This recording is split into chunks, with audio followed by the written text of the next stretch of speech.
ఒక చేతిలో పాశం, మరొక చేతిలో అంకుశం కలిగి ఉంటుంది. ఒక చేతిలో ఇక్షు కోదండం, మరొక చేతిలో పంచబాణాలు పట్టుకొని ఉంటుంది. శ్రీచక్ర రథాన్ని అష్టలలితలు, మంత్రిని దేవి, దండనాథ దేవి, వాసిని వర్గ దేవతలు లాగుతారు.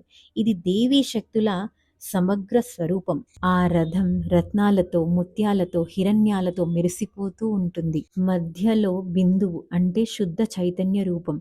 అక్కడే శ్రీ లలితా త్రిపుర సుందరి కూర్చొని ఉంటుంది. చుట్టూ త్రికోణాలు, వజ్రాస్త్రాలు, పద్మాలు, వృత్తాలు ఉంటాయి. ఇవన్నీ ఆవరణ శక్తులను సూచిస్తాయి. శ్రీచక్ర రథం అనేది కేవలం యుద్ధ రథమే కాదు, ఇది ప్రపంచ సృష్టి స్థితి లయల చక్రం అని సూచిస్తుంది. చండాసుడికి శక్తివంతమైన రాక్షస సైన్యం ఉండేది.